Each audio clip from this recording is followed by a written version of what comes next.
근데 나는 제일 가슴 아픈 우리 자매님들이 어떤 분들이냐면은 자기를 꾸미지 않는 분들이에요. 이쁘게 좀 이쁜 옷도 사 입고 그래야 되는데 생전 아니 자기가 무슨 군인이야?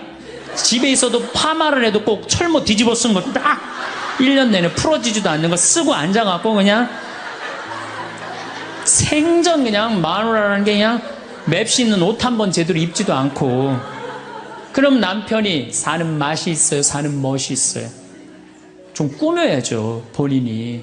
예쁜 옷도 좀 사서 입고, 좀 브릿지도 좀 넣었다가, 머리도 그냥 생머리도 했다가, 이쪽으로도 묶었다가, 저쪽으로도 묶었다가, 어느 날 좀 틀어도 올리고, 막 이래야지 그냥 남자가 사는 맛도 있고, 사는 멋도 있을 거 아니에요. 생전 그냥, 옷도 그냥, 신부님, 맵시가 있어야지 옷을 사 입죠. 그러면 좀 살도 좀 빼시고. 그냥 이건 벤지 엉덩이지 구분도 안 되는 그냥 몸매를 가지고 그러니까 몸빼바지만 계속 짚고 이 집에 있으면은 어느 남자가 집에서 가고 싶어요. 본인을 꾸미시라는 거예요. 그래서 남자는요, 사는 맛도 있고 사는 멋도 있는 거, 멋도 있어야 돼요. 그래서 예쁜 옷. 남편도 좀 꾸며주고, 남편도 좀 나비 넥타이도 좀 하고. 또 남자들도 문제는 문제예요. 이 남자는 50이 넘어가면 친구가 없어져요. 오로지 방에만 있는 거, 집에만. 근데 여자는 바뀌어, 또 성격이 바뀌어. 50이 넘으면 친구가 너무 많아. 그냥 맨날 만나러 나가야 되는데 그냥 이 남자고 여자고 이제 서로 힘든 거죠. 또 그냥 50, 60 넘은 남자들은 씻지도 않아. 그냥 냄새 나고 그냥 이러니까 그냥 남편 옆에 가까이 가기도 싫은 거죠. 예. 근데 이 부부가요, 서로 애인같이 살아야 돼요. 우리 자매님들 자기를 애인같이 꾸며야 돼요. 그래갖고 언제든지 집에서도 깔끔하고 예쁘게 차려입으면 남자가 기분이 좋잖아요. 집도 좀 화분도 좀 예쁜 거 좀 해놓고, 여행도 좀 다니고, 둘이 공연도 좀 가고, 극장도 좀 보러 다니고, 이래야지 그냥 사는 맛도 나고 사는 멋도 날 거 아니에요. 근데 우리나라 남자들이 얼마나 말을 못하냐면 이게 진짜로 있었던 일이에요. 65살 먹은 형제님이 꿈을 잘 꾼 거야. 그래갖고 로또를 산 거야, 금요일날. 그래갖고 그냥 가슴이 부풀은 거야. 그냥 부인한테 막 자랑을 한 거야. 내가 꿈을 꿨는데 이거 오늘 된다. 그리고 보통 꿈이 아니다. 막 돼지가 막 수천 마리 왔다 갔다 한 꿈을 꿨는지. 그래갖고 그냥 막 들떠 있는 거야. 그러니까 부인이 콧소리로 한마디 한 거야. 여보, 그 로또 되면 당신 그 돈 뭐 할 거야? 그랬더니 남자가 정색을 하고 그러더래요. 내가 이 로또 되면은 온 세상 사람한테 다 나눠줘도 당신한테는 한 푼도 안 줄 거야. 아니, 아직 된 로또도 아닌데. 당첨되고 난 다음에 그러면 몰라도 당첨도 안 됐는데, 그냥 이렇게 말하면 얼마나 좋아요. 여보, 당신 평생 나한테 시집 와갖고 고생만 했는데 내가 로또 되면 내가 당신 다 줄게. 쓰고 싶은 대로. 당첨도 안 된 로또인데, 그렇게 말하면 얼마나 기분이라도 좋아요. 근데 그냥 내가 온 세상 사람한테 다 나눠줘도 당신한테 한 푼도 안 줄 거야. 이게 할 말이에요. 근데 우리나라 남자들이 이런다고요.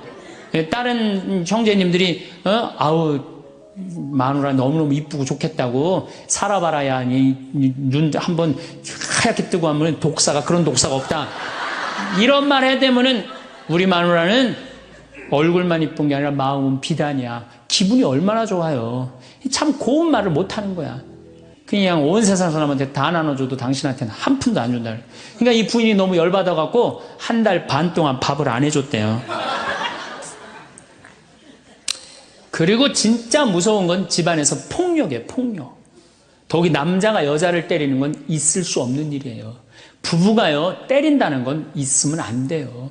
여자가 남편한테 결혼을 할 때는 이 험난한 세상, 저 힘 있는 남자한테 보호받고 싶어서 결혼하는 거 아니에요? 그렇지 않아요, 보통?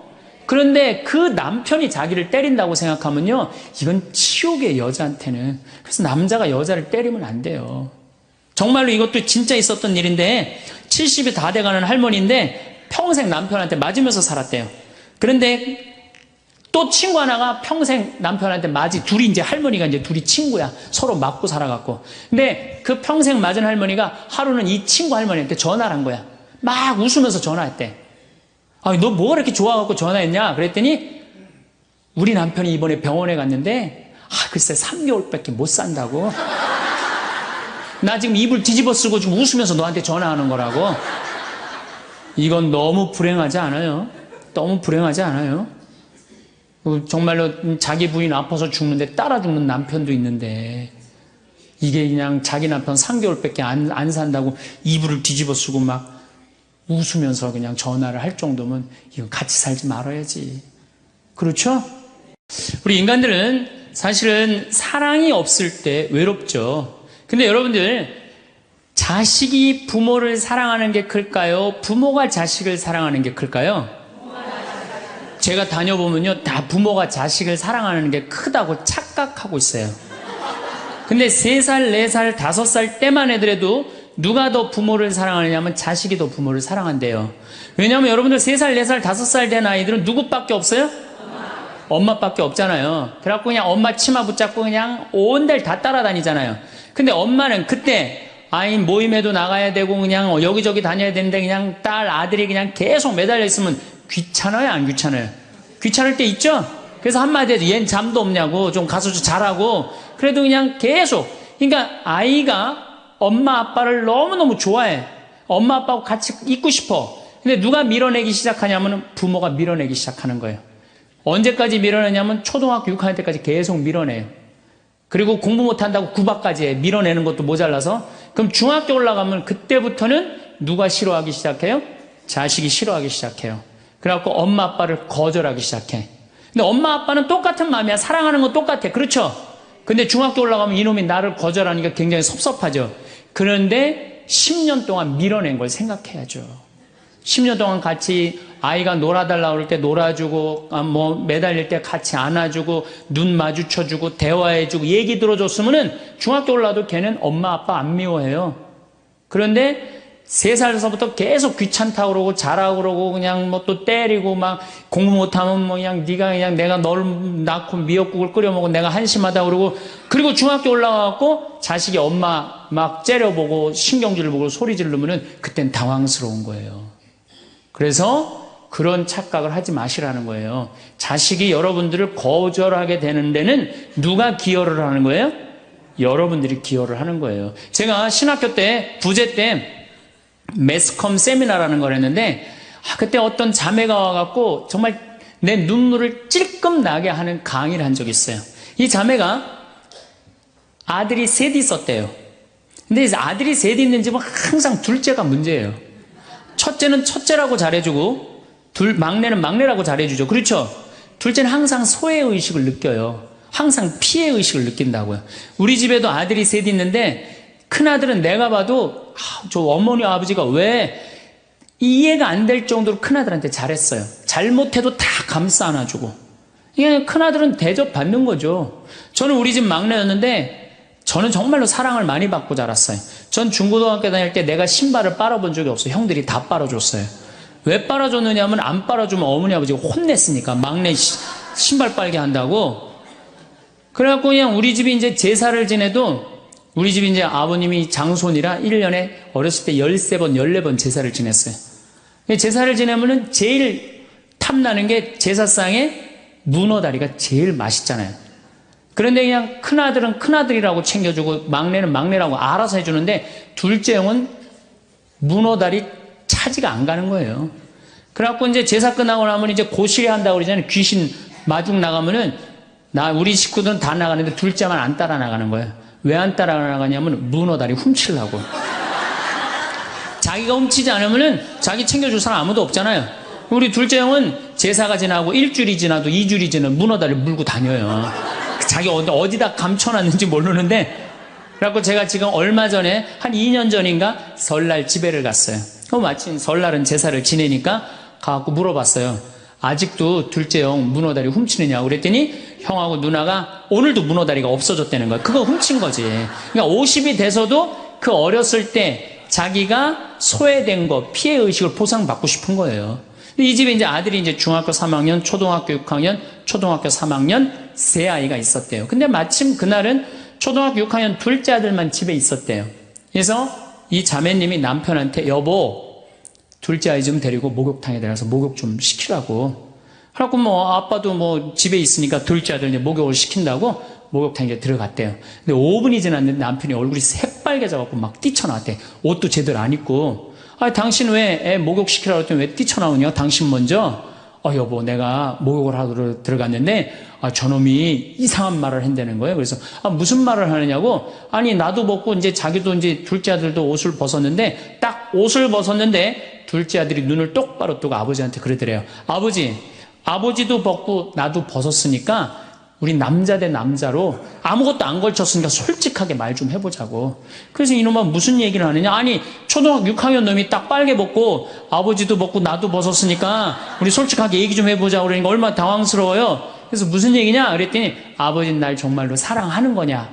무슨 소리냐. 지난 겨울에 아버지가 밤에 두부 심부름 시켰을 때 난 너무너무 밤에 나가는 게 무서웠다. 왜냐하면은 동네 불량 형들이 걸리면 돈을 뺏고 그래서 난 밤에 나가는 거 너무너무 싫었다. 중학교 3학년 큰형도 있는데 내가 그래서 큰형 왜 안 시키냐고. 그러니까 아버지가 나한테 소리 지르고 나한테 갔다 그래서 내가 울면서 갔다 왔다.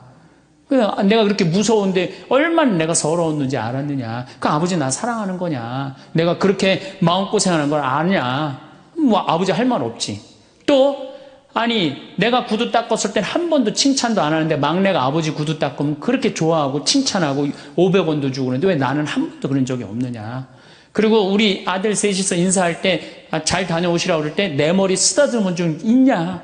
한 번도 없다. 막내 머리만 쓰다듬어 줬지. 날 사랑하는 거냐. 아들이 그냥 그렇게 물어보는 거예요. 당황스러운 거죠. 부모는 항상 세 아들 다 사랑한다고 그러지만은 자식이 느끼는 건 너무너무 섭섭했던 거죠. 그래서 이 아빠가 너무너무 당황스러워갖고 그랬대요. 나는 너를 너무 믿었기 때문에 심부름도 시킨 거고 난 너를 너무너무 믿었기 때문에 막내 어리니까 이렇게 한 거지. 난 이 셋 중에 너를 너무너무 사랑한다. 그리고 너무 당황스러워서 그냥 옷도 그냥 대충 입고 뛰쳐나온 거예요. 그 자리에서 너무 있기 미안해갖고. 그래갖고 제가 어떻게 하나 보라고 그랬더니 문을 빼꼼히 열고 보니까 아들이 눈에는 눈물이 뚝뚝뚝 떨어지는데 입에는 미소가 있더라는 거예요. 아빠가 날 사랑한다고 그러니까. 그러니까 누가 사랑하는 게 커요? 자식이 부모 사랑하는 게 큰 거예요. 그 사랑을 부모가 까먹고 자꾸 자식한테 못되게 하는 거죠. 그래서 여러분들 정말로 우리가 부모라는 게 중요해요. 아버지가 없는 자식들은 참 힘들어요. 아버지가 없는 자식들은. 여러분들 그 삼국 통일을 한 궁예, 왕건, 견우, 후백제 거기에 궁예 얘기를 좀 할게요. 궁예가요, 뭐 역사적으로 뭐 확실하진 않지만 47대나 48대 경문왕 아들이었대요. 셋 중에 제일 난 사람이에요. 왕건은 귀족 아들이고 견우는 평민 아들이야. 근데 궁예는 왕의 아들이었어요. 근데 아버지 없이 자랍니다. 아버지 없이 자라요. 아버지 없이 자라는 사람들은요, 심리학자들이 얘기를 하기에 1살서부터 3살 때까지 가장 중요하대요. 이때 아버지 엄마가 안아주고 뽀뽀해주고 엄마 아빠라고 그럴 때 격려해주고 기저귀 갈아주고 이럴 때 아이들은 뭐가 생기느냐 하면 신뢰심이 생긴대요. 세상은 믿을 만한 데다. 그리고 그냥 아이가 막 걸을 때 옆에서 박수 쳐주고 걸음 뛸 때 그럼 아이들이요, 그 굉장히 심리적으로 안정감을 준다는 거예요. 그런데 이때 아버지가 없는 아이들은 심리적으로 굉장히 불안하다는 거예요. 여러분들, 이 아빠가 아이들 이 목마 태워주면은 애들 좋아해요, 안 좋아해요? 좋아하죠? 그런데 아빠 키가 1m 70이고 애가 50cm면 2m 20이에요. 그 꼭대기에 올라가고 또 애는 아빠 머리를 잡고 막 깔깔깔 까르르 넘어가지 않아요? 좋아갖고? 아빠 머리를 잡고 걔는 무의식 속에 이런 생각을 갖는데요. 세상은 이렇게 높아도 믿을 만한 데다. 이 든든한 아버지가 있으니까. 그런 믿음이 생긴다는 거예요. 그런데 궁예는 그랬던 경험이 한 번도 없었던 거야. 그러니까 나중에는 사람을 의심을 하기 시작하는 거예요. 의심하기 시작하는 거예요. 그래갖고 나중에 관심법이라는 걸 개발해요. 그래갖고 네가 의심하는지 안 의심하는지 내가 안다. 그래갖고 그냥 친아들도 그냥 의심도 안 하는데 너 의심한다고 그러고 죽이고, 결국 누구까지 죽여요? 자기 부인하고 아들까지 죽여요. 그리고 마지막으로 쓸쓸한 최후를 맞이해요. 신부님, 나는 우리 남편이 일찍 죽어갖고 우리 애들 그냥 혼자 키웠는데 너무 섭섭합니다. 아버지 없이도 훌륭하게 자라는 사람 간혹 있어요. 그게 누구냐면 오바마가 아버지 없이 자라잖아요. 할머니 손에서 얼마나 훌륭해요. 그렇죠? 그러나 일반적으로 보면은 그렇다는 거예요. 아버지가 굉장히 중요한데, 근데 슬픈 거는 우리나라는 아버지가 있어도 없는 것 같아요. 아버지가 있어도. 애는 학원 다니냐고 그냥 정신 팔려가고 아버지는 돈 번다고 해갖고 서로 사랑을 쌀 시간이 없는 거. 서로 사랑을 쌀 시간.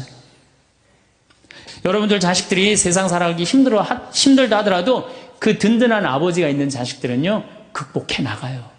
든든한 아버지가 있는 자식들은. 또 요한복음 17장 하느님 아버지와 얼마나 깊은 사랑으로 묶여 있는지 잘 보여주는 구절이 있어요. 아버지, 세상이 생기기 전에 제가 아버지 앞에서 누리던 그 영광으로 이제 다시 아버지 앞에서 저를 영광스럽게 해주십시오. 그리고 이어서 이렇게 말씀하십니다. 아버지, 아버지께서 제 안에 계시고 제가 아버지 안에 있듯이 그들도 우리 안에 있게 해주십시오. 난 이 구절을 보면요, 가슴이 떨려요. 여러분들 자식 중에 아버지한테 아버지 안에 내가 있고 내 안에 아버지가 있어, 이렇게 말하는 자식들이 있어요? 그런 고백을 할 수 있는 자식이 몇 명이나 될까요? 아버지 안에 내가 있고 내 안에 아버지가 있다. 예수님은 이렇게 아버지를 사랑했던 거예요.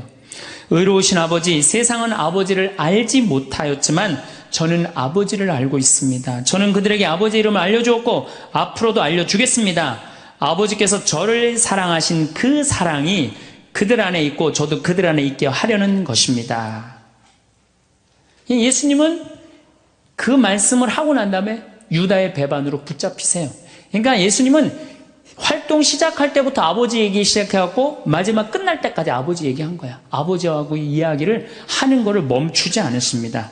그리고 겟세마니 동산에서도 아버지와 끈끈한 사랑을 보여주시죠.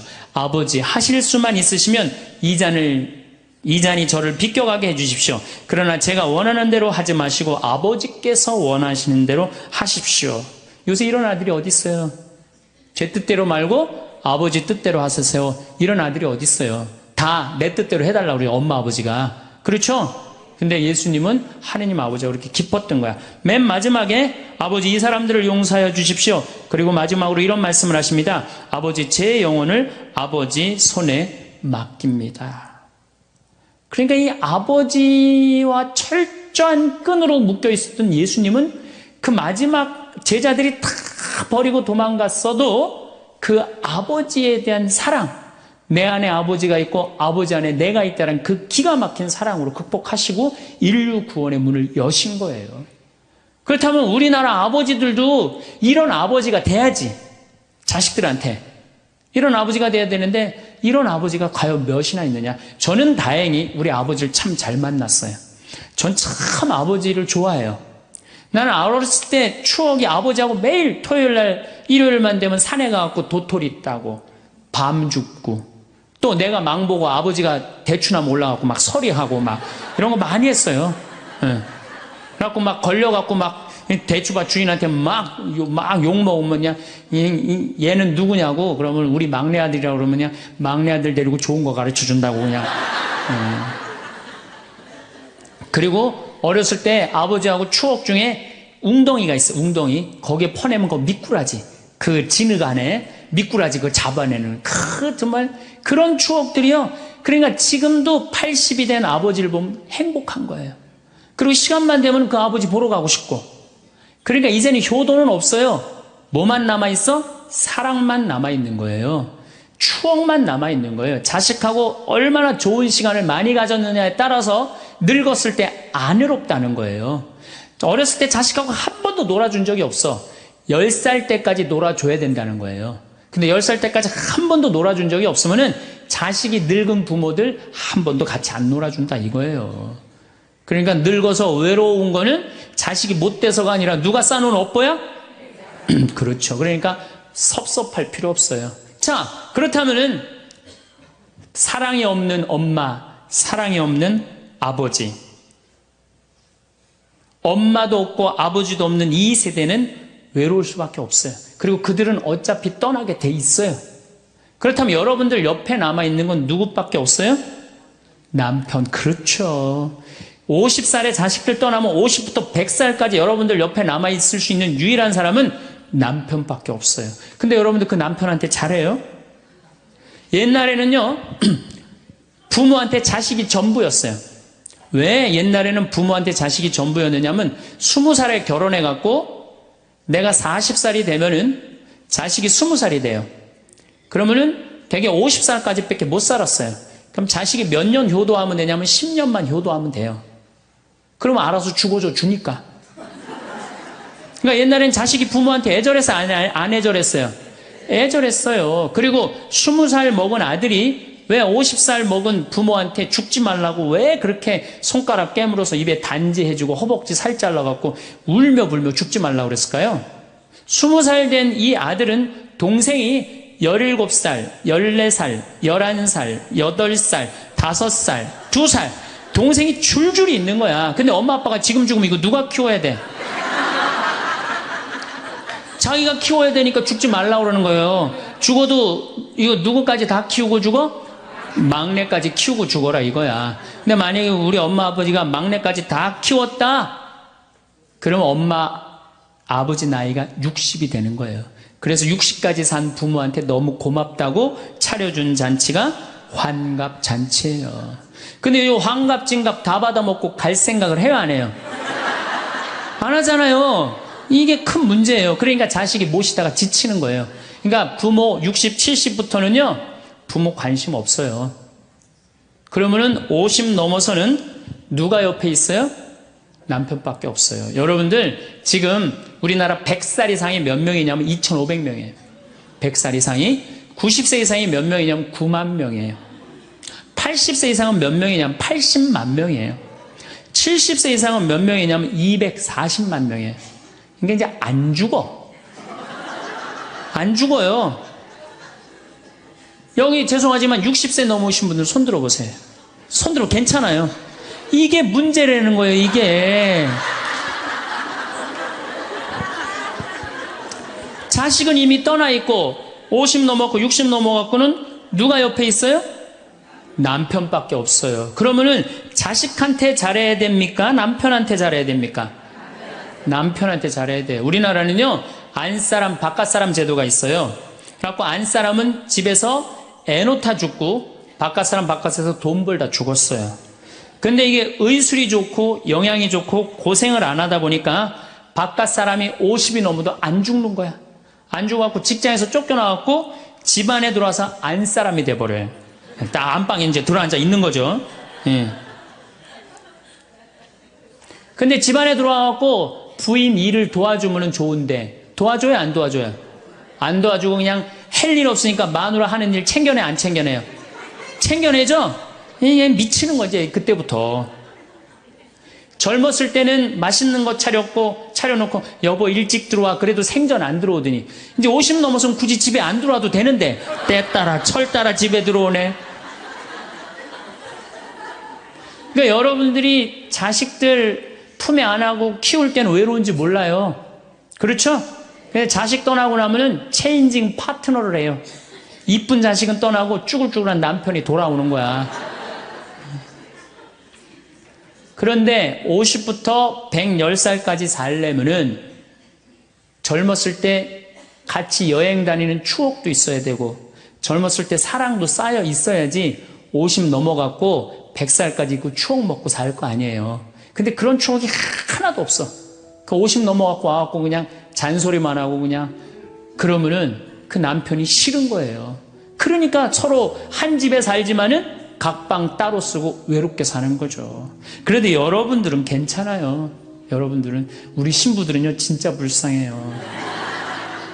생각을 해봐요. 20살에 신학교 들어갔어요. 그래서 30에 신부 돼요. 그래갖고 옛날엔 75세 은퇴였어요.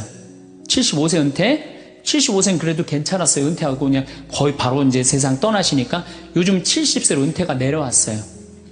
그리고 이제 65세로 내린대요. 65세 은퇴해도 된다 이렇게 내린대. 왜? 서울교구 우리 보좌 신부님들 뭐 10년, 12년, 13년 하잖아요. 그러니까 빨리 은퇴할 사람 빨리 하고 보좌들 빨리 본당 내보내야 되니까 빨리 은퇴해라 이거야.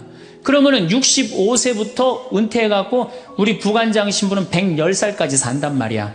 그러면은 20살에 신학교 들어갖고 65세까지 45년 혼자 살아. 그래갖고 65세 은퇴하고 110살까지 또 혼자 살아.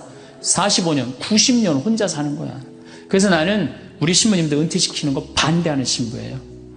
65세 은퇴시켜갖고 다시 보좌신부로 발령을 내라. 보좌신부로 발령을 내갖고, 아니, 고해성사 듣게 하면 되잖아요. 아, 얼마나 여러분들 속에 있는 얘기하고 싶은 거 많아요. 그렇죠? 아, 그럼 고해성사 듣게 하고, 또 굳이 신부님들 65세 넘어갖고 강론 안 해도 돼요. 미사 없는 강론하게 하면 되잖아. 강론하라 그러면 또 헨소리 또 하고, 헨소리 또 하고 그러실 수 있으니까. 얼마나 좋아. 차라리 65세에 은퇴시킬 거면 아예 60에 은퇴를 시켜서 장가를 그냥 보내라. 늙어선 좀 안 해롭게. 농담이에요, 농담. 우리보다는 여러분들이 훨씬 덜 외롭다는 거예요. 그렇지 않아요? 여러분들 남편도 있고 자식도 있고 손자도 있잖아요. 그러면 그 소중한 사람들한테 사랑하면서 살아야지. 우린 사랑할 사람도 없는데 여러분 사랑할 사람이 있잖아요. 그럼 조금만 내가 잘하면 되는데 그게 안 되는 거예요. 우리나라 여자들이요, 이 세상이 너무너무 여자 살기 좋은 세상이 돼갖고 여자들이 지금 뭐가 뭔지도 모르고 살아요. 집에서 남편들, 여러분들 남편들이 200만 원, 300만 원 벌어갖고 돈 갖다 주잖아요. 여러분들 길 지나가다 보면은 여러분들 10,000원 주는 사람 있어요? 지나가는 남자가? 없죠? 남편은 200만 원, 300만 원 한 달 뼈 빠지게 갖고 갖다 주잖아요. 그럼 잘해줘야 될 거 아니야. 그렇지 않아요? 그것도 1, 2년 갖다 준 것도 아니고 20년, 30년 갖다 줬으면 잘해줘야 될 거 아니야. 근데 집에서 그런 기가 막힌 남편 왕대접 해줘요? 개 다음으로 대접은 개 다음으로. 집에 마누라 자식 먹여 살린다고 이마가 땅바닥에 닿도록 인사하고 다니는 거예요. 여러분들 남편들 다 나가면 그래요. 그럼 집에서 왕대접 해줘야 될 거 아니야. 집에서도 왕대접 못 받아, 직장에서도 왕대접 못 받아. 어디 가면 왕대접 받아요? 룸사롱 가면 왕대접 받아요. 룸사롱 가면 막 그냥 가슴이 볼랑말랑한 옷 입고 그냥 여자들이 그냥 허벅지 트어진 치마 입고 그냥 머리도 그냥 생머리 싹 하고 그냥 사장님 오셨느냐고 그냥 팔짱도 끼고 그냥 술도 따라주고 그냥 또 그냥 안주 드시라고 그냥 땅콩 오징어 말아갖고 입에 막 넣어주고. 아, 얼마나. 그러니까 30만 원, 40만 원 쓰는 게 안 아까운 거예요. 대한민국의 룸사롱으로 남자를 몰아내는 거 누가 몰아내는 거냐?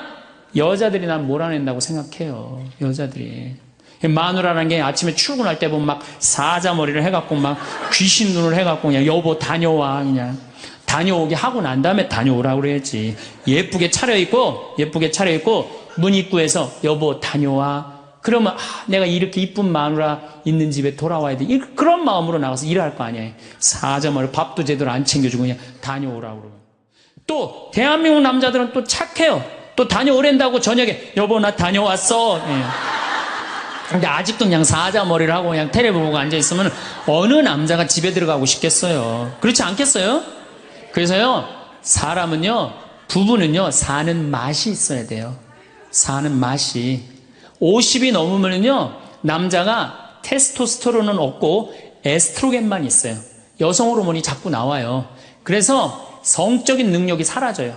성적인 능력이 사라지니까 50 넘은 남자들은 무슨 낙으로 사느냐면 먹는 낙으로 사는 거예요. 먹는 낙으로. 그냥 50만 되면 말하는 거 좋아하고 먹는 거 좋아한단 말이야.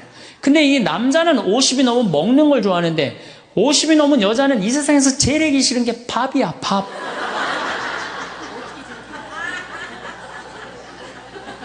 그러니까 그냥 둘이 사는데 왜 김치찌개를 끓여도 한솥 끓여. 그냥 하기 싫으니까 귀찮으니까 한솥 끓여갖고 그냥 다음날 아침에 그냥 그거 졸여갖고 아침상에 올려놓고 그냥 저녁엔 또 오늘같이 하루 피정하고 저녁에 이제 여보 나 저녁 집에 가서 먹을게 그러면 또 그거 볶아갖고 저녁상에 또 올려놓고 좀 회도 떠갖고 예?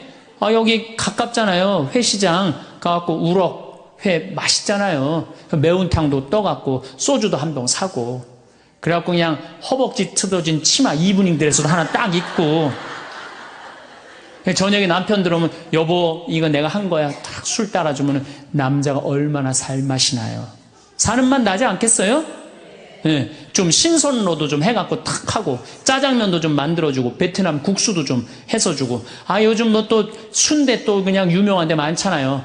전화하면 택배로 다 보내주잖아요. 순대도 탁 썰어갖고 그냥 간 썰어갖고 그냥 소주 한 잔 탁 하고 신부님 무슨 돈으로 그런 걸 합니까? 애 휴학시키고 자식은 무슨 자식이야. 지금 누구밖에 없어요? 부부밖에 없어요. 애 휴학시키고 그렇게 하세요.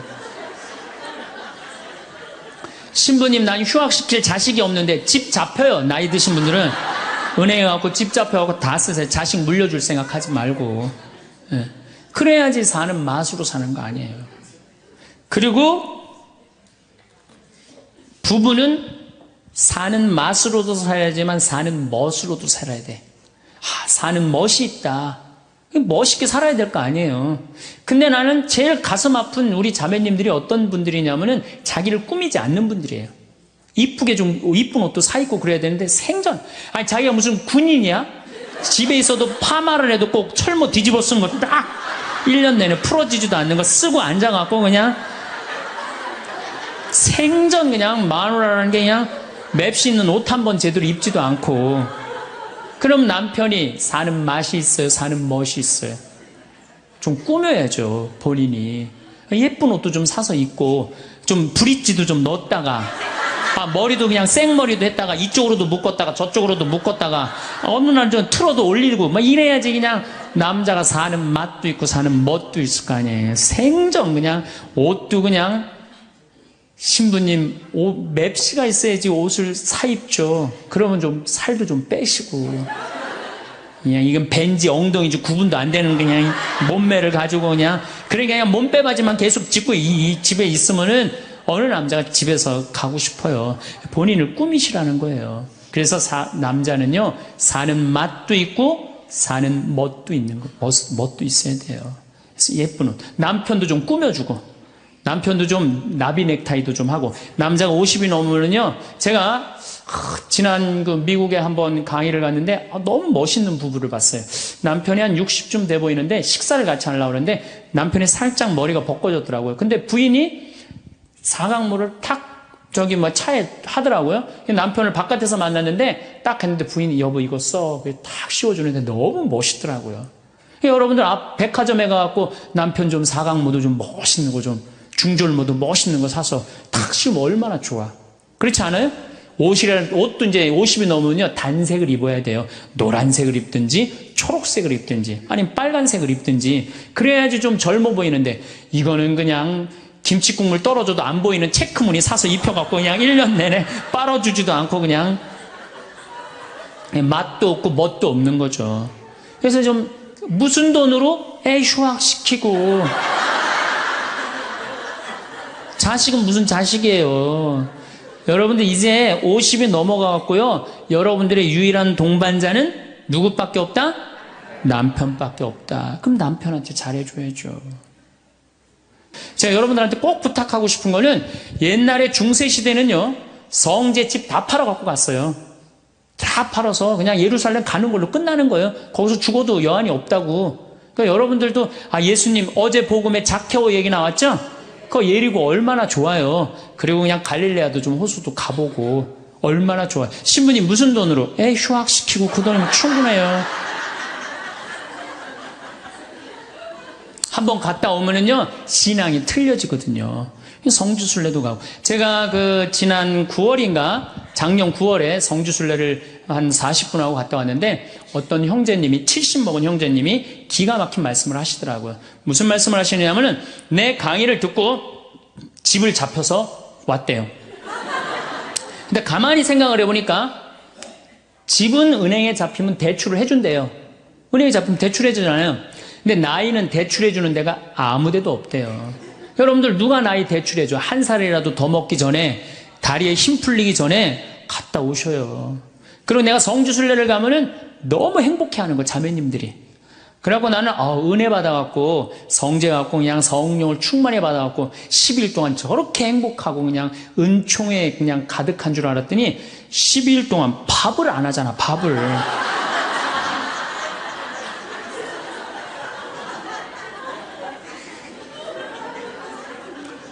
남편 부부는 맛도 있고 멋도 있어야 되지만 기도 살려줘야 돼. 남편 기도 살려줘야 돼요. 50이 넘어갖고 남편 기 살려줄 사람이 직장에서 기가 살겠어요? 사회에서 기가 살겠어요? 본인이 기가 살겠어요? 유일하게 기 살려줄 수 있는 사람은 누구밖에 없어요? 부인밖에 없어요. 부부가 50이 넘으면요 자식들 떠나고 둘만 덩그랗게 집에 남아서 50년을 같이 살아야 돼요. 말을 정말로 남편 즐거운 말, 남편 좋은 말, 우리 남편 아직도 알통 튼튼하다. 우리 남편 아직도 어깨가 그냥 대유평 평야 같다. 이런 말 해주는 게 중요한 거예요.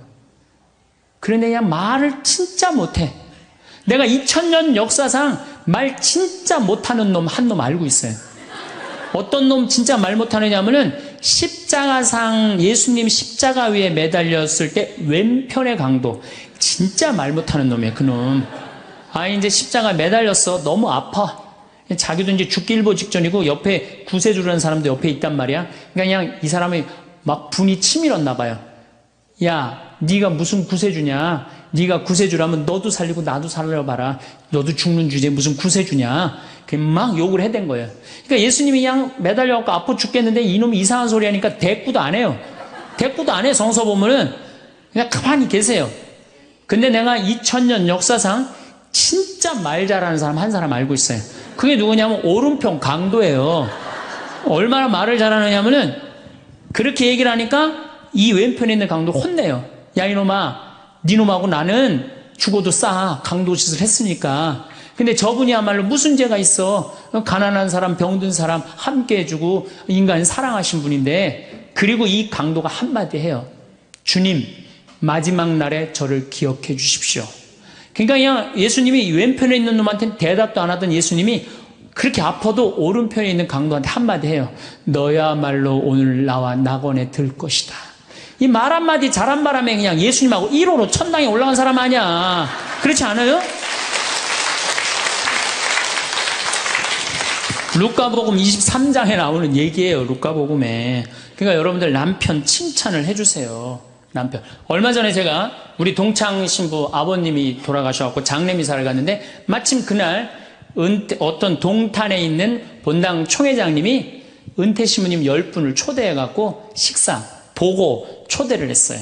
부인이 보고 요리를 할 줄 알아갖고. 그래갖고 이제 그 집에 가고 보고를 먹는데, 신부님들, 은퇴 신부님 보니까 머리가 다 벗겨진 거야, 다. 머리가 다 벗겨져갖고 있더라고요. 근데 내가 그날 마침 이제 장례미사를 해갖고 우리 주교님을 뵀는데, 우리 주교님은 그래도 머리가 많이 나셔갖고 모자를 앞에다 쓰신 거야. 그래갖고 참 보기가 좋더라고요. 주교님이 아주 얼굴이 하얀이 선비같이 생기셨거든요. 그래서 내가 저녁 먹으면서 신부님들은 이렇게 머리가 벗겨졌는데 우리 주교님은 아직도 머리가 나셔갖고 모자를 앞에다 쓰는데 참 보기 좋더라고. 그랬더니 은퇴 신부님 10분이 황 신부 주교님한테 가갖고 샴푸 뭐 쓰는지 좀 알아봐 달라고 막 그러더라고요. 그런데 우리 식사를 한 총회장님, 그 동탄의 총회장님이 신부님, 저는 40부터 머리가 완전히 벗겨졌는데 한 번도 머리 벗겨진 것 때문에 스트레스 받은 적이 없다는 거예요. 그게 무슨 소리냐? 그랬더니 자기 부인이 40에 본당 사목 임원이었는데 사목회를 하고 집에 들어오면 막 짜증을 내고 들어온대요. 그 문을 열고 딱 한다는 부인이 첫 입을 열어서 하는 소리가 답답해 죽을 뻔했다고. 여보, 사목회가 그렇게 답답해? 그러면 그 부인이 그러는데, 여보, 나는 사목회의를 하는데 60이 먹은 그 본당의 회장님들이 머리가 빽빽하게 꽉 차 있으면은 그 머리를 보고 회의를 하면 가슴이 답답하다는 거야.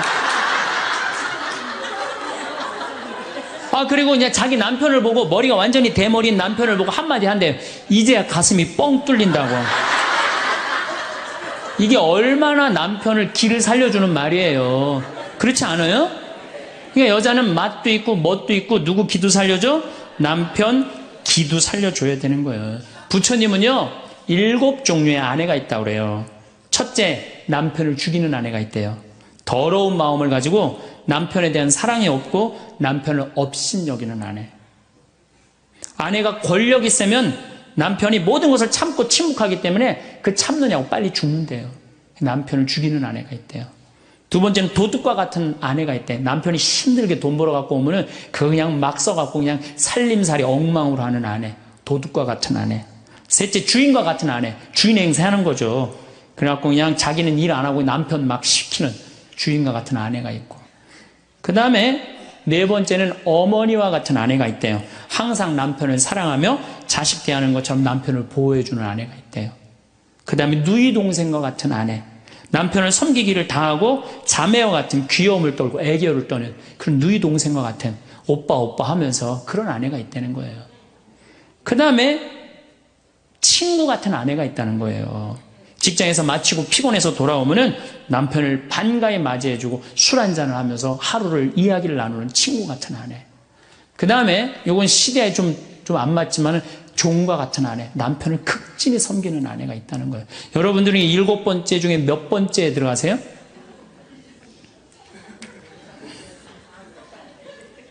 아무것도 아니에요? 이 7번째 아무것도 아니면 큰일인데. 근데 우리나라 남자들도 문제예요. 사실은 이 부인한테 참 잘해야 되거든요. 자기 믿고 따라온 사람이 얼마나 귀하게 해야 돼. 근데 우리나라 남자들 참 부인한테 말 못해요. 정말 이쁘다고 말 한마디 해주면 얼마나 좋아. 여자는요 1년 365일 365가지 방법으로 이쁘다는 소리를 듣고 싶어 한대요. 오늘같이 이렇게 태양이 찬란한 날은 여보 저 찬란한 태양처럼 당신 오늘 너무 이뻐. 그리고 비가 촉촉하게 오면 여보 당신 촉촉한 비처럼 이뻐. 어떤 방법을 써서라도 이쁘다는 말하면 여자는 행복하다는 거예요. 그리고 요리를 해주면 맛있다고 먹으면은 김치찌개 이렇게 맛있는 김치찌개 먹을 수 있는 사람은 세상은 나 하나밖에 없다고. 이렇게 정말로 이런 말을 해줘야 되는데 생전 뭐 맛있다 맛없다 그런 말 안 하면은 여자가 밥할 맛 나겠어요? 안 나죠? 그럼요. 그리고 한 30년 밥 얻어먹었으면 이제 설거지는 해야지. 그렇게 얻어먹어서 설거지는 해야지. 양심 있는 거 아니야? 그렇지 않아요? 여자는 언제 행복하냐면 남편이 자기 살림을 도와줄 때 행복하다고 그러더라고요. 내 얘기를 듣고 어떤 형제님이 17년 동안 설거지할 생각을 한 번도 안 했대. 17년 동안. 그래갖고 이제 내 얘기를 듣고 이제 자기도 이제 해봐야 되겠다. 그렇게 생각을 하고 저녁에 여보 당신 반찬하냐고 애쓰고 밥하냐고 애썼으니까 내가 설거지 해줄게. 앉아서 텔레비 봐. 그랬더니 부인이 그러더래요. 2번 청소하게 하지 설거지하게 하지 말고 그냥 가만히 있으라고 그러더래요.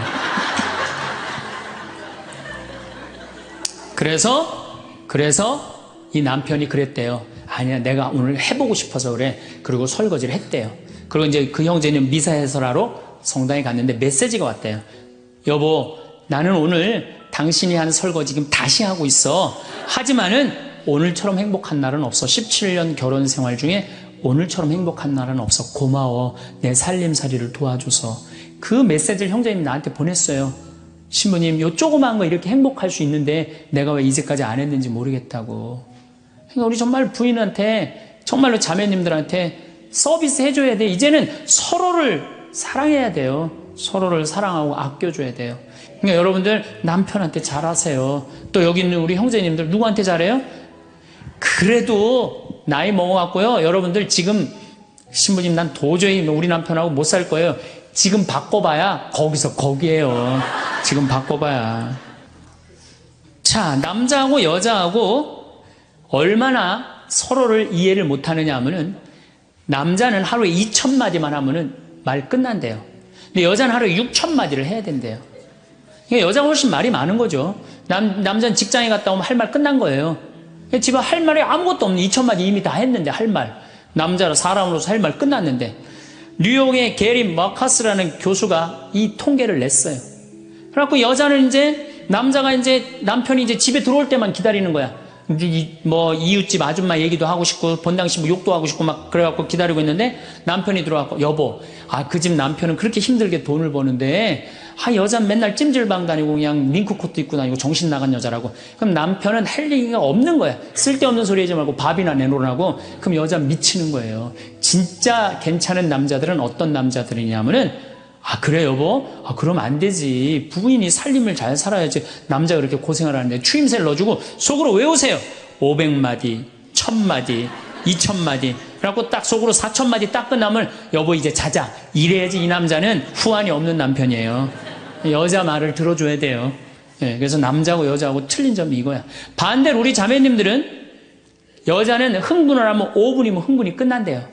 그래갖고 막 장보러 들어와갖고 막 욕을 5분만 하면은 아무 일도 없었던 듯이 부엌에 들어가고 콩나물도 따고 멸치 대가리도 딴대요. 아무 일도 없었던 듯이. 근데 남자는 5분 동안 바가지 긁을 동안 가만히 있는데요.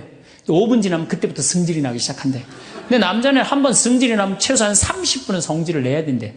그래갖고 5분 지나고 나갖고 이제 그때부터 이제 여자는 마음이 착 가라앉은 상태에서 저녁 준비를 하는데 그때부터 남자는 이제 거실에서 소리 지르는 거야. 내가 말이야 뭘 잘못했다고 네가 맨날 그러냐고 막 소리 지르면 마음이 가라앉은 여자가 나와서 남자 불을 질러요, 속에다가. 뭐라고 그러냐면, 당신은 말만 하면 이렇게 성질을 내고 그러느냐고. 자기는 이미 다 흥분 가라앉은 상태에서 막 성질 내는 남편한테 불은 자기가 질러놓고. 그러면 안 된다는 얘기죠. 30분 동안 길길이 뛰게 놔두란 얘기예요. 성질을 건드려 놨으면은. 어쨌든 우리가 이 인생을 외롭게 살고 싶지 않다면은 부부가 사랑하는 수밖에 없어요. 그래야만이 우리 인생이 풍요로워요. 더욱이 여러분들 노년 50년 60년 부부밖에 없어요. 훈련하면 된대요. 그 부부 사랑 훈련하는 그 많은 책자를 읽어보면요, 그 서로 훈련이 안 돼 있어서 그렇지 훈련하면 서로 사랑한대요. 그리고 외롭지 않다는 거예요. 성공한 사람들을 보면 크게 두 부류로 나뉘는 걸 알 수 있습니다. 하나는 자신이 성공했다고 여기저기 떠벌리고 다니는 사람들, 그리고 또 하나는 조용히 아무 말 없이 자기 삶을 사는 사람들입니다. 우리는 흔히 성공을 하면 자연스럽게 자랑하고 싶어질 거라고 생각하죠. 좋은 차를 사고 비싼 시계를 차고 SNS에 멋진 사진을 올리고 싶을 겁니다. 왜냐하면 그렇게 하면 남들이 나를 더 인정해 줄 거라고 믿으니까요. 하지만 현실은 그렇지 않습니다. 오히려 진짜 성공한 사람들은 그렇게 행동하지 않습니다. 왜냐하면 보여줄 필요가 없기 때문입니다. 돈이 많다고 높은 자리에 있다고 유명하다고 해서 굳이 그걸 드러낼 필요는 없습니다. 그걸 아는 사람들은 이미 알고 있고 모르는 사람들은 알 필요가 없죠. 그런데도 굳이나 성공했다고 떠드는 사람들이 있습니다. 그런 사람들은 왜 그럴까요? 간단합니다. 그 사람들은 사실 그렇게까지 성공한 게 아니기 때문입니다. 우리는 종종 SNS에서 성공한 사람들을 봅니다. 해외여행을 가고 고급 레스토랑에서 밥을 먹고 멋진 차를 타고 다니는 모습? 그런데 가만히 보면 그런 걸 보여주는 사람들은 언제나 뭔가를 팔고 있습니다. 강의를 팔든 자기 브랜드를 홍보하든 아니면 단순히 자기 자존감을 유지하려고 하든 간에 결국 목적이 있는 거죠. 진짜 부자들은 그렇게 하지 않습니다. 오히려 조용히 아무도 모르게 자기 일을 합니다. 왜냐하면 자랑해서 얻을 게 없기 때문입니다. 오히려 괜히 잘난 척했다가 사람들에게 이용당하거나 시기와 질투를 받거나 쓸데없는 오해를 사는 게 더 피곤합니다. 이건 단순한 돈 이야기가 아닙니다. 사회적인 성공을 이룬 사람들도 마찬가지입니다. 진짜 실력 있는 사람들은 자기 실력을 굳이 떠벌리지 않습니다. 왜냐하면 그럴 필요가 없으니까요. 자기 분야에서 최고라면 사람들이 먼저 알아서 찾아옵니다. 반대로 실력이 부족한 사람일수록 자기를 포장하려고 애씁니다. 우리가 흔히 듣는 말이 있죠. 빈수레가 요란하다. 이 말이 괜히 있는 게 아닙니다. 정말 내실이 있는 사람들은 굳이 시끄럽게 굴지 않습니다. 반대로 겉만 번지르르한 사람들은 자기가 얼마나 대단한지 떠들고 다닙니다. 이걸 좀 더 현실적인 예로 들어볼까요? 동창회에 나가면 꼭 이런 사람이 있습니다. 옛날에는 별거 아니었는데 갑자기 잘 됐다고 나타나서 자기가 얼마나 성공했는지 자랑하는 사람. 처음에는 다들 와 대단하다 하고 들어주지만 시간이 지나면 어떨까요? 대부분 속으로 이렇게 생각할 겁니다. 저 사람 뭐 저렇게까지 티를 내? 결국 그런 사람은 점점 멀어지게 됩니다. 반면에 정말 성공한 사람들은 조용합니다. 굳이 자기가 어떻게 살고 있는지 설명하지 않죠. 그런 사람들은 오히려 주변에서 먼저 알아보고 자연스럽게 존경을 받습니다. 그게 진짜 성공입니다. 그럼 우리는 어떻게 해야 할까요? 내가 뭔가를 이루었을 때 굳이 남들에게 알릴 필요가 있을까요? 물론 가까운 사람들에게 좋은 소식을 전하는 건 좋습니다. 하지만 굳이 모든 사람들에게 나 이렇게 잘 살고 있어요 하고 알릴 필요는 없습니다. 그런 행동은 결국 나에게 득이 되지 않습니다. 성공이라는 건 원래 조용한 겁니다. 내가 잘 되고 있으면 주변 사람들이 자연스럽게 알게 됩니다. 굳이 내가 말하지 않아도 내 행동과 태도에서 묻어나오게 되어 있습니다. 그러니 굳이 보여주려고 애쓰지 마세요. 오히려 그게 더 진짜 성공한 사람의 태도입니다. 사람은 사회적 동물이라고 하잖아요. 혼자 살아갈 수 없고 결국 사람과의 관계 속에서 기쁨도 얻고 때로는 상처도 받습니다. 그런데 한 가지 생각해 볼 게 있어요. 우리가 정말 인간관계가 필요해서 맺고 있는 걸까요? 아니면 그냥 그래야 한다고 배워서 어쩔 수 없이 유지하고 있는 걸까요? 어릴 땐 친구 많으면 좋다고 하죠. 사회생활에서도 인맥이 중요하다는 말을 많이 합니다. 그런데 정작 주변을 보면요. 인간관계가 넓은 사람일수록 스트레스를 더 많이 받아요. 전화벨이 울릴 때마다 이번엔 또 무슨 부탁일까 싶고 단체 채팅방에서 메시지가 올 때마다 이걸 또 어떻게 대답해야 하나 고민하죠. 관계가 많아질수록 책임과 피로도 함께 늘어나는 겁니다. 어떤 사람들은 인간관계를 줄이면 외롭지 않겠냐고 해요. 그런데 가만히 생각해보면 진짜 외로움을 느끼는 순간이 언제인지 아세요? 오히려 불필요한 인간관계 속에 있을 때입니다. 같이 밥을 먹고 얘기를 나누는데도 뭔가 허전하고 대화가 컥 돌고 속마음을 나누지도 못할 때, 그럴 때 우리가 더 외롭다고 느끼죠. 그렇다고 당장 인간관계를 다 끊어버릴 순 없겠죠. 하지만 적어도 내가 정말 소중하게 여겨야 할 관계와 그냥 관성적으로 유지하는 관계는 구분할 필요가 있습니다.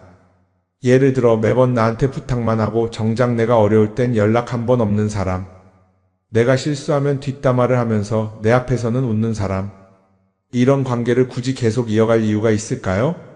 가끔은 이런 경험도 있을 거예요. 우연히 어떤 사람과 친해졌는데 만난 지 얼마 되지도 않았는데 너무 많은 걸 털어놓는 사람들 있죠. 자기 속사정부터 가족 문제, 직장 고민까지 쏟아내는 사람들. 이런 경우 두 가지의 가능성이 큽니다. 하나는 그냥 감정적으로 의존할 사람이 필요해서일 수도 있고 또 하나는 내가 믿을 만한 사람인지 떠보는 걸 수도 있어요. 어떤 경우든 이런 관계는 오래가기 어렵습니다. 사실 친밀함이라는 건 시간이 필요한 법이에요. 적당한 거리를 두고 천천히 서로를 알아가야 하는데 초반부터 급격하게 가까워진 관계는 쉽게 무너지는 경우가 많습니다.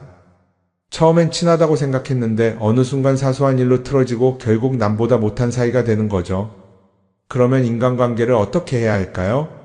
답은 간단합니다. 억지로 맺지 말고 굳이 유지하려고도 하지 않는 거예요. 내가 편한 관계라면 자연스럽게 이어질 것이고 그렇지 않다면 서서히 멀어질 겁니다. 그리고 그걸 억지로 붙잡지 않아도 괜찮습니다. 관계를 유지하는데 에너지를 쓰기보다는 정말 소중한 관계에 집중하는 게 더 낫지 않을까요? 어떤 사람은 내가 인간관계를 줄이면 나중에 나 혼자 남는 거 아니냐 걱정하기도 해요. 그런데 생각해보면요, 진짜 나를 위하는 사람은 많지 않아요. 인간관계를 줄인다고 해서 완전히 혼자가 되는 게 아닙니다. 오히려 불필요한 관계를 정리하고 나면 남아있는 관계들이 더 단단해지고 가치 있게 느껴질 겁니다. 예전엔 인맥이 자산이라는 말을 많이 했어요. 그런데 요즘은 꼭 그렇지도 않죠. 오히려 불필요한 인간관계가 많으면 그게 짐이 될 수도 있어요. 적당한 거리, 적당한 선. 이걸 잘 지키는 게 결국엔 가장 편한 인간관계를 유지하는 방법 아닐까요? 한번 곰곰이 생각해 보세요. 지금 내 주변에 있는 사람들 중에서 내가 정말 편하게 만날 수 있는 사람이 몇 명이나 되는지, 내가 억지로 맞춰주고 있는 관계는 없는지. 관계를 줄이면요, 외로워지는 게 아니라 오히려 더 자유로워집니다. 그리고 자유로워진 만큼 내 인생에서 정말 중요한 것에 집중할 수 있게 됩니다. 인간관계 너무 많은 걸 신경 쓰다 보면 정작 중요한 걸 놓칠 수 있어요. 그러니까 이제는 한 번쯤 정리해보는 것도 나쁘지 않을 겁니다. 사람들이 돈을 많이 벌고 싶어 하는 이유가 뭘까요? 단순히 돈이 많으면 좋으니까? 물론 그것도 있겠지만 사실 돈을 원하는 진짜 이유는 더 나은 삶을 살기 위해서겠죠. 그런데 문제는 돈을 많이 번다고 해서 반드시 삶이 나아지는 건 아니라는 겁니다. 오히려 더 많이 벌수록 더 많이 쓰게 되는 경우가 많아요.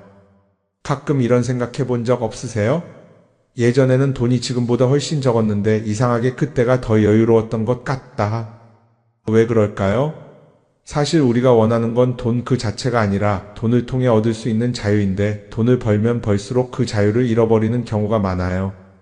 더 좋은 차, 더 좋은 집, 더 좋은 옷을 사면서 점점 더 많은 돈이 필요해지고 결국엔 돈을 벌기 위해 또다시 일해야 하는 악순환에 빠지게 되는 거죠.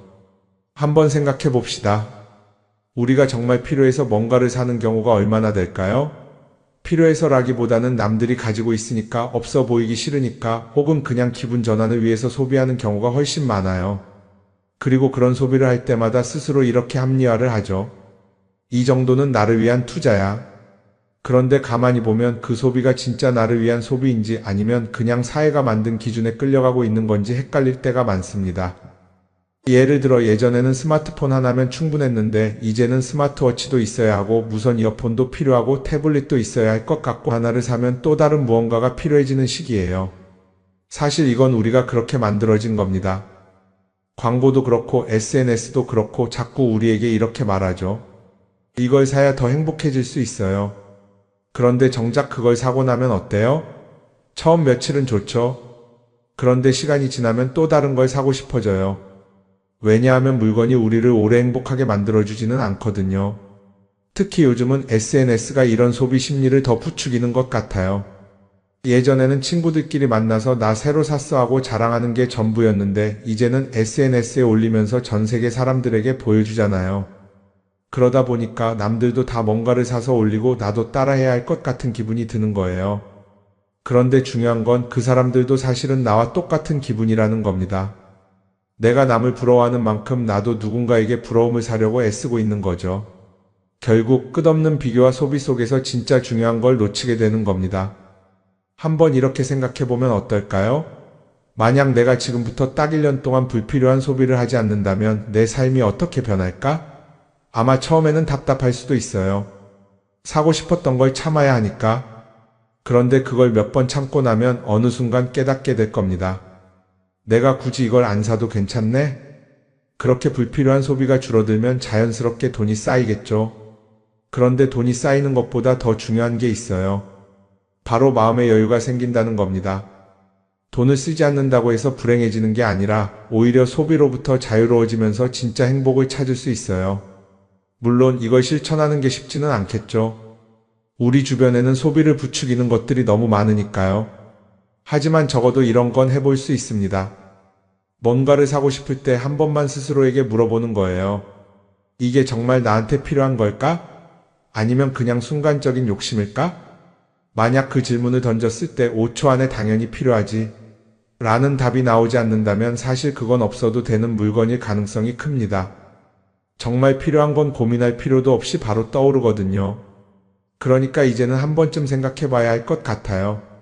나는 지금 내가 원하는 삶을 살고 있는 걸까? 아니면 남들이 만든 기준에 맞추기 위해 내 시간을 팔고 있는 걸까? 소비를 줄인다는 건 단순히 돈을 아끼는 게 아닙니다. 그건 결국 내 삶의 선택권을 되찾는 일이거든요. 돈을 많이 버는 것도 중요하지만 더 중요한 건 그 돈을 어떻게 쓰느냐입니다. 그리고 때로는 아무것도 사지 않는 게 최고의 선택일 수도 있어요. 우리는 요즘 SNS 없이 사는 게 거의 불가능한 시대에 살고 있죠. 아침에 눈 뜨자마자 휴대폰을 확인하고 출근길에도 SNS를 보고 잠들기 전까지도 계속 들여다봅니다. 그러면서 남들이 어떻게 사는지 보고 나도 모르게 비교하게 되고 때로는 초조해지기도 하죠. SNS에 올라오는 사진들 한번 보세요. 맛집에서 멋진 음식을 먹고 해외여행을 다니고 좋은 옷을 입고 성공한 삶을 사는 사람들. 그런데 가만히 보면 이 사람들이 정말 행복해서 저런 사진을 올리는 걸까요? 아니면 그냥 행복해 보이고 싶은 걸까요? 실제로 SNS에 가장 많이 올라오는 사진이 뭔지 아세요? 남들이 부러워할 만한 순간들입니다. 집에서 편하게 쉬고 있는 모습이나 출근길에 지친 얼굴, 어제 먹다 남은 배달 음식 사진 같은 건 잘 안 올리죠. 대신 멋진 레스토랑, 명품 가방, 고급 호텔 같은 것들이 올라옵니다. 왜 그럴까요? 결국 SNS는 보여주기 위한 공간이기 때문입니다. 여기서 중요한 게 있어요. 우리가 SNS에서 보는 건 그 사람의 삶 전체가 아니라 편집된 일부 장면이라는 겁니다. SNS는 마치 한 편의 다큐멘터리나 영화처럼 잘 꾸며진 장면들만 보여줍니다. 그런데도 우리는 그걸 보면서 아, 저 사람은 나보다 더 행복하구나 하고 착각하죠. 예를 들어 SNS에서 한 친구가 해외여행을 가서 아름다운 풍경을 찍어 올렸다고 해볼게요. 우리는 그걸 보면서 부럽다, 나도 저렇게 살고 싶다라고 생각하겠죠. 그런데 정작 그 친구는 사진을 찍고 나서도 일 때문에 스트레스를 받고 있을 수도 있고 여행 비용을 감당하느라 카드가 걱정을 하고 있을 수도 있습니다. 그 부분은 우리는 알 수가 없죠. 그런데 문제는 이렇게 남들과 비교하는 습관이 쌓이면 결국 내 삶이 초라하게 느껴진다는 겁니다. 원래는 그냥 조용히 살아도 괜찮았는데 SNS를 보고 나면 나만 뒤처지는 것 같고 뭔가를 더 해야 할 것 같고 괜히 불안해지죠. SNS는 기본적으로 사람들의 비교 심리를 자극합니다. 남들이 가진 걸 나도 갖고 싶게 만들고 남들이 하는 걸 나도 해야 할 것 같은 기분이 들게 만들죠. 그러다 보니 필요하지도 않은 걸 사게 되고 무리해서라도 화려한 곳에 가게 되고 남들에게 보여주기 위해 사는 삶을 살게 됩니다. 그럼 어떻게 해야 할까요? 사실 정답은 간단합니다. SNS에서 보이는 것들을 곧이곧대로 믿지 않는 것입니다. 그리고 더 중요한 건 남과 비교하는 걸 멈추는 것이에요. 어떤 사람이 비싼 차를 타고 다닌다고 해서 그 사람이 꼭 행복한 건 아닙니다. 좋은 차를 타고 다니지만 밤마다 사업 걱정에 잠 못 이루는 사람도 많아요. 반대로 대중교통을 이용하지만 마음 편하게 사는 사람도 있죠. 결국 행복은 보이는 것이 아니라 느끼는 것입니다. SNS를 덜 보면 덜 불행해진다는 연구 결과도 있어요. 하루 종일 남의 삶을 보면서 비교하는 시간을 줄이면 내 삶에 집중할 수 있는 시간이 많아지는 겁니다. SNS를 완전히 끊을 필요는 없지만 최소한 그 안에 있는 것들이 전부 진짜라고 생각하지 않는 태도는 필요합니다. 우리는 누구나 자신만의 속도로 살아가고 있어요. 남들은 남들대로 사는 거고 나는 나대로 살면 됩니다. SNS에서 남들의 화려한 모습을 볼 때마다 한 번쯤 이렇게 생각해 보세요. 이건 그 사람이 보여주고 싶은 삶일 뿐이다. 그러면 조금은 편해질 겁니다. 사람들은 다들 자기 인생을 살아간다고 생각하죠. 그런데 가만 보면 정말 자기 인생을 사는 사람이 얼마나 될까요? 많은 사람들이 사실은 남이 만들어 놓은 기준에 맞춰서 살고 있어요. 좋은 대학, 좋은 직장, 좋은 차, 좋은 집. 다들 이런 걸 목표로 삼지만 정작 내가 원하는 삶이 뭔지 깊이 생각해 본 적이 없는 경우가 많아요. 이건 어릴 때부터 교육받아온 방식과도 관련이 있어요. 우리는 어릴 때부터 이렇게 살아야 한다는 틀 안에서 자라죠. 공부 열심히 해서 좋은 성적을 받아야 하고 좋은 직장을 가져야 하고 결혼도 적당한 때에 해야 하고 마치 인생이 정해진 수순이라도 있는 것처럼요. 그러다 보니 나 스스로 정말 원하는 걸 고민하기보다는 그냥 남들이 정해놓은 목표를 따라가게 돼요. 그런데 이렇게 남의 기준에 맞춰서 살다 보면 어느 순간 공허함을 느끼게 됩니다. 이게 정말 내가 원했던 삶인가? 하는 의문이 들 때가 오죠. 어릴 땐 성적이 목표였고 사회에 나와서는 연봉이 목표였고 결혼하고 나서는 아이 교육이 목표였는데 그 목표를 이루고 나면 허무한 거예요. 계속 뭔가를 이루긴 했는데 정작 나는 어디에 있는지 모르겠는 거죠. 진짜 중요한 건 내가 원하는 게 뭔지를 아는 것이에요. 그런데 이게 쉽지 않죠. 오랫동안 남의 기준대로 살아왔기 때문에 막상 내가 정말 원하는 게 뭐지? 하고 물어보면 선뜻 대답하기 어려운 경우가 많아요. 하지만 이 질문을 하지 않으면 우리는 평생 남이 정한 기준 속에서 살게 됩니다. 그럼 어떻게 해야 할까요? 첫 번째로 필요한 건 내가 왜 이런 생각을 하게 됐는지 스스로 점검하는 거예요. 예를 들어 내가 비싼 차를 사고 싶다고 생각한다면 그게 정말 내 필요 때문인지 아니면 남들에게 잘 보이기 위해서인지 한번 따져봐야 해요. 만약 남들이 나를 어떻게 볼까 하는 게 더 중요하다면 그건 내 기준이 아니라 사회가 만들어 놓은 기준일 가능성이 큽니다. 두 번째는 다른 사람의 의견에 휘둘리지 않는 연습을 하는 거예요. 우리는 살아가면서 끊임없이 남들의 평가를 받죠. 그 나이에 그런 걸 시작한다고? 지금 그게 가능하겠어? 이런 말들이 우리를 흔들어 놓습니다. 그런데 그런 말에 신경 쓰다 보면 결국 아무것도 하지 못하게 돼요. 중요한 건 남들이 뭐라고 하든 내가 결정하는 거예요. 물론 남의 조언을 들을 수도 있고 참고할 수도 있죠. 하지만 최종 결정은 항상 내 몫이어야 합니다. 내가 결정하고 내가 책임지는 거. 그렇게 해야 내 삶을 온전히 내 것으로 만들 수 있어요. 세 번째는 내가 한 선택에 책임지는 자세를 가지는 거예요. 많은 사람들이 무언가를 선택하고 나서도 후회하죠.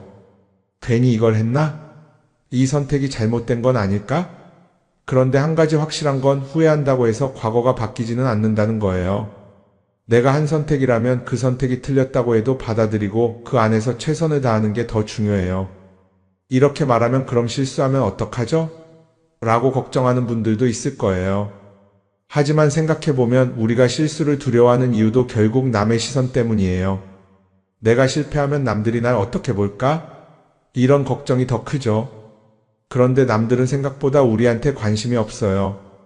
우리가 성공하든 실패하든 남들은 자기 삶을 사느라 바빠요. 그러니까 내 인생의 주인은 결국 나 자신이라는 걸 명확히 할 필요가 있어요.